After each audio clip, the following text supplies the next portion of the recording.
I'm Mark Lee. I'm CEO and co-founder of Empower Medicine, and I'm a medical oncologist.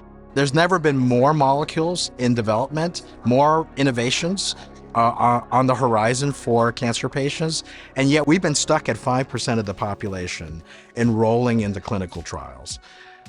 Expanding that population would be a game changer for the whole clinical trial space, for drug development, for innovations for patients.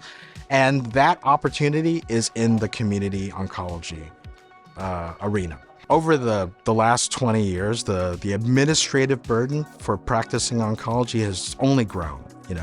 There's the documentation, working in the EHR. It ultimately requires an investment into community practices and the creation of a model where it's easy and, quite honestly, good business for local doctors to be champions and true believers in the clinical trial process. We can alleviate a lot of that burden by providing staff to help with data collection, data management, even doing the note writing, generating the note and completing it on behalf of the physician.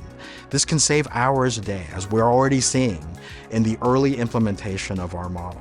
So we started Empower Medicine 2 years ago, many of us being veterans of the drug development and diagnostic development space.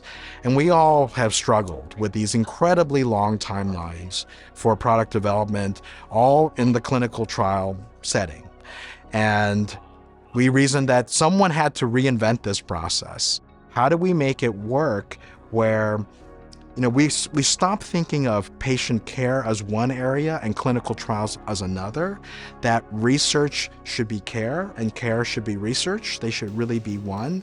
And that's what we've been working on, is what is that model that makes sense for the patient, for the doctor, not only at the academic center, but out in the community.